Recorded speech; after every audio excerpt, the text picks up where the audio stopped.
कल आपने भय की चर्चा की कि सब कुछ भय से ही हो रहा है। वेद भी ऐसा ही कहते हैं। वेदों में भी आदमी को डराया ही गया है। यह भय क्यों और कैसे पैदा हुआ, जिसके कारण मैं बहुत परेशान हूं। भय के अतिरिक्त मुझ में कोई वासना नहीं है। इस भय मात्र को मिटाने के उपाय बताने की अनुकंपा करें। पहली बात, जब तक तुम भय को मिटाना चाहोगे भय ना मिटेगा। तुम्हारे मिटाने में ही भय छिपा है। तुम न केवल भयभीत हो, तुम भय से भी भयभीत हो, इसलिए तुम मिटाना चाहते हो। तुम मिटा ना सकोगे। तुम मिटोगे तो भय चला जाएगा। तुम भय को ना मिटा सकोगे। भय ही तुम्हारे अहंकार की छाया है। समझो कि भय क्या है। तुम जानते हो मौत होगी, इसे तुम झुटला नहीं सकते। रोज कोई मरता है, हर मरने वाले में तुम्हारी ही मरने की खबर आती। जब भी कोई अर्थी निकलती तुम्हारी ही अर्थी निकलती, और जब भी कोई चिता जलती तुम्हारी ही चिता जलती। कैसे भुलाओगे? तुम जानते हो कि तुम भी मरोगे। जन्म गए तो मरोगे तो ही। ये देह तो मरण सैया पर धरी है, ये तो चढ़ी है चिता पर। ये तो तुम रोज मरते जा रहे हो। भयभीत कैसे ना होगे? ये डर तो खाएगा, ये तो घबराएगा कि मौत करीब आ रही, पता नहीं कब आ जाए, कभी भी आ जाए, किसी भी क्षण आ सकती।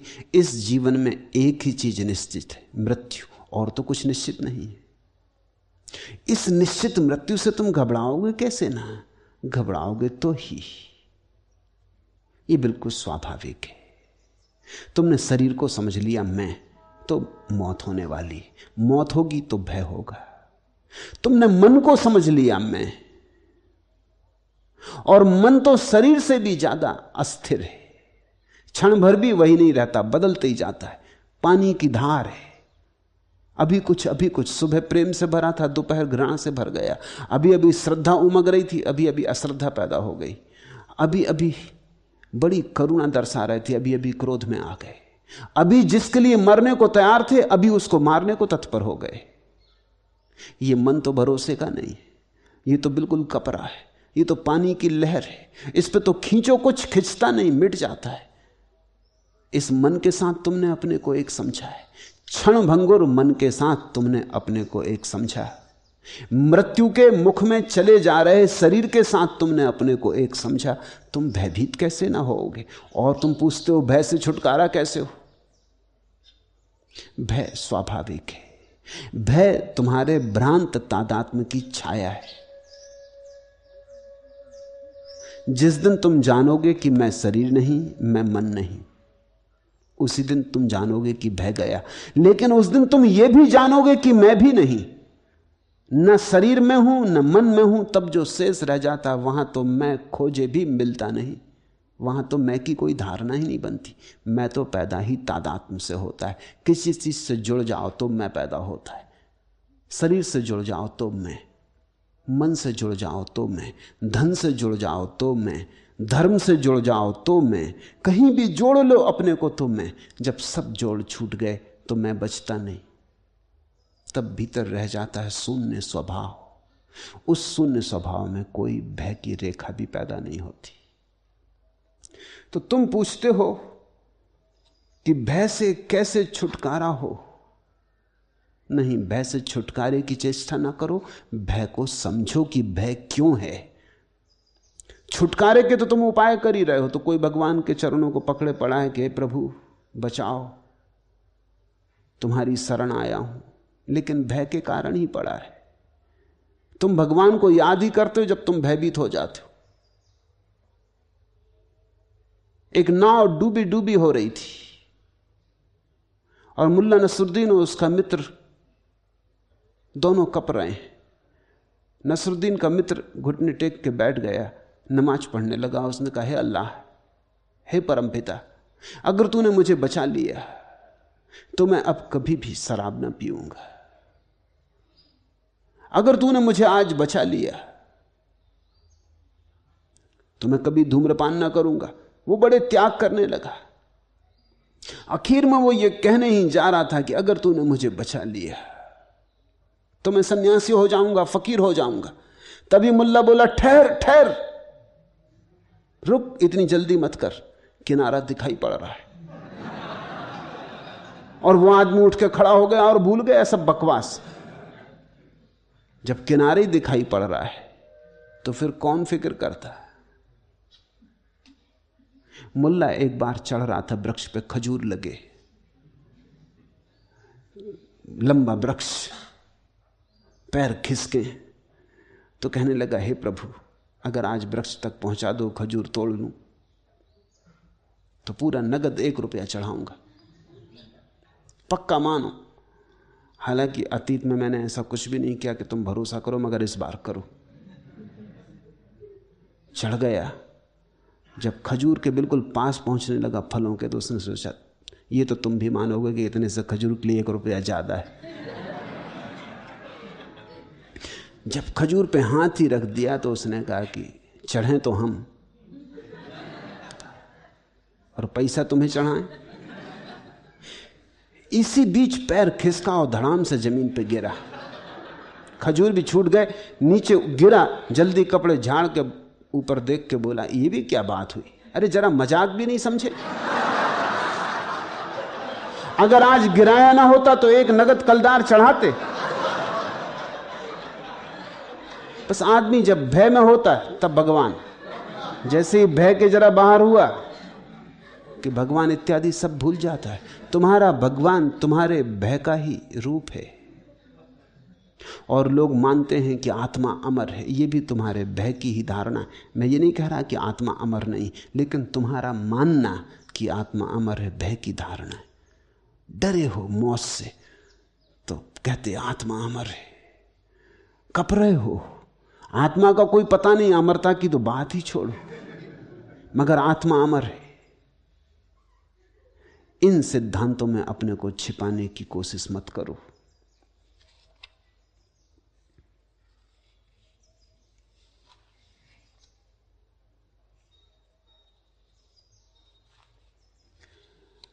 भय से मुक्ति संभव है भय को जानने के द्वारा। भय का साक्षात्कार करो। जहां भी तुम्हें लगे भय है, वहां भय पर ध्यान करो। समझने की कोशिश करो, क्यों है, कहां है, किस कोने में छिपा, मन के किस अचेतन में बैठा, कहां से उठता ये धुआं, क्यों उठता। जिन मित्र ने पूछा है, मुझे लगता है उन्होंने भय का कभी साक्षात्कार नहीं किया। भय ने उन्हें पंगु कर दिया है। तुम इस पंगुता को तोड़ो। जब भय लगे, बैठ के शांति से ध्यानपूर्वक भय को पहचानो, कहां है। लगता है शरीर मर जाएगा, तो शरीर तो मरना ही है, इसमें भय की क्या बात, ये तो होना ही है, इसमें भय करने से प्रयोजन क्या है। सुकरात मरता था, एक शिष्य ने पूछा, आप भयभीत नहीं है? तो सुकरात ने आंख खोली और उसने कहा, भय? 2 ही संभावनाएं हैं, या तो जैसा नास्तिक कहते हैं कि मैं मर जाऊंगा, बिल्कुल मर जाऊंगा, कुछ भी ना बचेगा। जब कुछ बचेगा ही नहीं तो भय किसका, किसको होगा? बात खत्म हो गई। सुकरात ना रहा, खत्म हो गई बात। रह के भी क्या करना था? इतने दिन रहे तो भी क्या कर लिया? जन्म के पहले भी नहीं थे तब तो कोई तकलीफ नहीं थी, मौत के बाद फिर नहीं हो जाएंगे तो तकलीफ क्या है? तुमसे मैं पूछता हूं, जन्म के पहले तुम नहीं थे, अगर नास्तिक सही है तो जन्म के पहले तुम नहीं थे, कौन सी तकलीफ थी नहीं होने में? कोई याद आती तकलीफ? जन्म के पहले की कोई तकलीफ याद है? जब थे ही नहीं तो तकलीफ कैसी? जब कोई था ही नहीं तो तकलीफ किसको? मरने के बाद फिर नहीं हो गए तो अब घबराना क्या है? फिर वैसे ही हो गए जैसे जन्म के पहले थे, ऐसे ही समझो। तो सुकरात ने कहा, अगर नास्तिक सही हैं कि आत्मा समाप्त हो जाएगी मृत्यु में, कुछ भी ना बचेगा, तो भय क्या? जैसे जन्म के पहले नहीं थे वैसे फिर नहीं हो गए, बात खत्म हो गई, आई गई हो गई, एक लहर उठी खो गई। या हो सकता है आस्तिक सही हो। अगर आस्तिक सही है और आत्मा बचेगी तो फिर भय कैसा? शरीर ही गया, हम तो बचे ही रहे, हम तो शरीर थे ही नहीं। तो सुकरात ने कहा दो ही संभावनाएं हैं, या तो आस्तिक सही हो या नास्तिक सही हो। और सुकरात बड़ा हिम्मत का आदमी, वो ये भी नहीं कहता कि मैं मानता हूं इसमें कौन सही है, वो कहता मुझे कुछ पता नहीं। मगर भय कैसा? दो में से कोई एक ही ठीक हो सकता है, दोनों हालत में भय व्यर्थ है। तो अगर शरीर का जाने का भय लगता है तो क्या डर है? शरीर तो जाएगा। एक फकीर के दो बेटे थे, मर गए एक दुर्घटना में। जब वो फकीर घर आया नमाज पढ़ के मस्जिद से, तो उसकी पत्नी ने कहा पहले तुम भोजन कर लो, फिर तुम्हें एक बात कहनी। उसने भोजन कर लिया, लेकिन वो बार बार पूछने लगा बेटे कहाँ हैं, क्योंकि उनको बेटे से बड़ा लगाव था, जुड़वा बेटे थे। और कहने लगा कि वो सदा मस्जिद पहुंच जाते थे, आज मस्जिद भी नहीं पहुंचे, बात क्या? पत्नी ने कहा पीछे बताऊंगी, आप पहले भोजन कर लें। उसने भोजन कर लिया, हाथ पैर धो के बैठ गया। तो उसने कहा दूसरे कमरे में आए, लेकिन पहले एक बात कहनी।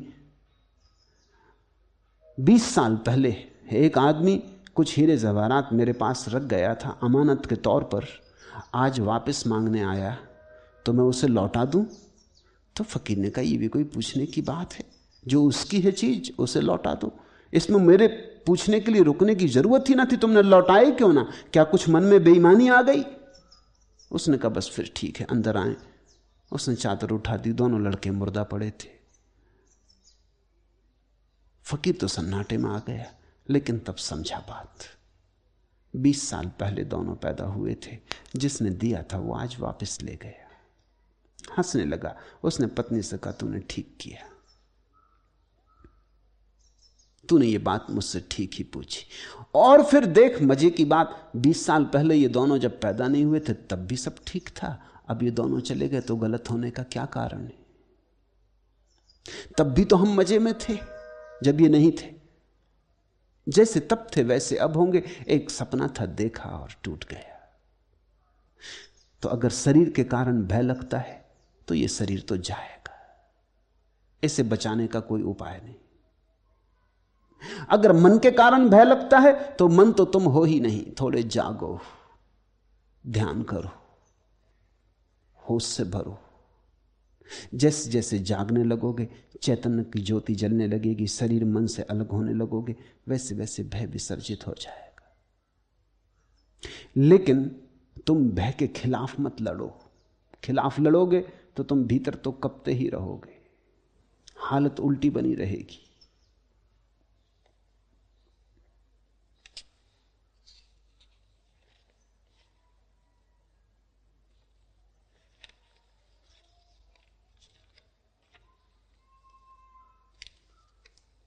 भय से मुक्त होकर